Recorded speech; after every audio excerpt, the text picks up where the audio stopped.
कौन बनेगा नेता। नगर निगम के चुनाव पास आने वाले थे। पूरे कानपुर शहर में टिकट को लेकर मारामारी शुरू थी, लेकिन सबसे ज्यादा चर्चा में वार्ड नंबर 40 की सीट थी। वो इसलिए क्योंकि इस बार वहां की सीट महिला के लिए आरक्षित थी। अब सवाल ये था कि चुनाव लड़ेगा कौन।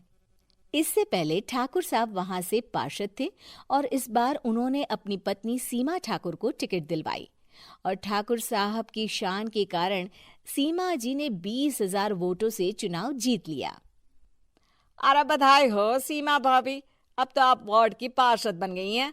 अब तो हमारे काम आप ही करवाएंगी। अरे ये तो सिर्फ नाम की पार्षद बनी है, वो तो महिला सीट आ गई, वरना पार्षद तो मुझे ही बनना था। अब भले ही चेहरा इसका होगा, लेकिन पावर तो मेरी ही होगी। अरे वाह भाई साहब, क्या दिमाग लगाया है आपने भी। आइए आप लोग, खाना लगा दिया है सबके लिए। सीमा जी पार्षद बन चुकी थीं, फिर भी उनकी एक ना चलती। सारे काम ठाकुर साहब खुद ही संभाल लेते और जहां जरूरत पड़ती वहां सीमा जी का अंगूठा लगवा लेते। सीमा जी ज्यादा पढ़ी लिखी भी नहीं थी। एक दिन ठाकुर साहब और सीमा एक प्रोग्राम में जाते हैं। अरे ठाकुर साहब, आप आ गए। ओहो, पार्षद मैडम भी आ गई हैं। स्वागत है आप दोनों का। लगता है हमारे पार्षद फंड का सही इस्तेमाल हो रहा है। चलिए अब उद्घाटन करते हैं। ये लीजिए ठाकुर साहब कैची, आप ही सबसे पहले प्रवेश कीजिए।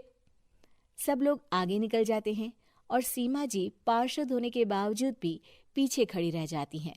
वो देखती हैं कि वेलकम बोर्ड पर उनका नाम है, लेकिन महिला होने के कारण कोई उनका सम्मान नहीं कर रहा। अगले दिन एक आदमी उनके घर आता है।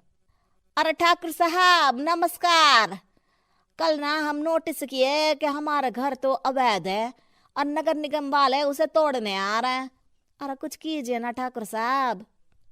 देखो भाई, मैं तो ज्यादा कुछ कर नहीं सकता, पर अगर तुम सबकी जेब गर्म कर दो तो कुछ हो सकता है। कुल मिलाकर 4 लाख लगेंगे। अरे 4 लाख ठाकुर साहब?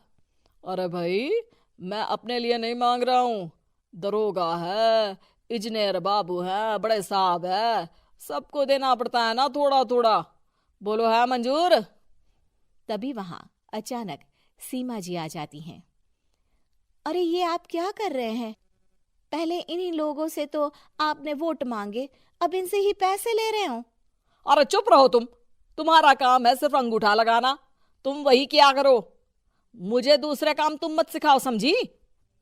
और तुम ना जाओ, अब पैसे लेकर आओ, वरना जेसीबी किसी भी वक्त आती होगी। सब कुछ ऐसे ही चलते रहता है। एक दिन सीमा जी और ठाकुर साहब को एक लोकल मीटिंग में बुलाया जाता है। वहां पर कई और अधिकारी लोग भी मौजूद रहते हैं।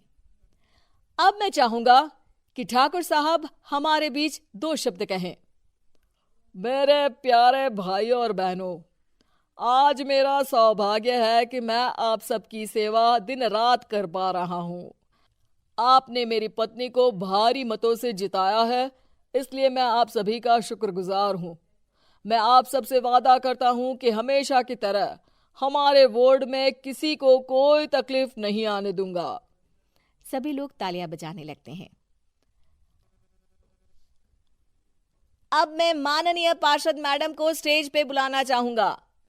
अपने नाम को बुलाया सुनकर सीमा जी एकदम चौंक जाती है। उन्हें बिल्कुल उम्मीद नहीं थी कि इतनी बड़ी जगह उन्हें मंच पर बुलाया जाएगा। जैसे तैसे वो मंच पर चढ़ती हैं।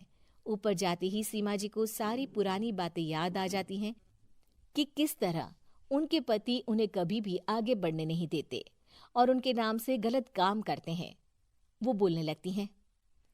मैं आपके वार्ड की पार्षद सीमा हूं। आप में से बहुत कम लोग ही मुझे जानते होंगे, क्योंकि इससे पहले मुझे कभी ऐसा मौका ही नहीं मिला। सारे मौके मेरे पार्षद पति यानी आपके ठाकुर साहब ही लेते रहे, लेकिन आज ये मौका मुझे मिला है तो मैं इसे ऐसे ही नहीं जाने दूंगी। मैं आपको ये बताना चाहती हूँ कि आपके ठाकुर साहब मेरे नाम की आड़ में गैर कानूनी काम करते हैं, जिस पर अंगूठों के निशान मेरे होते थे।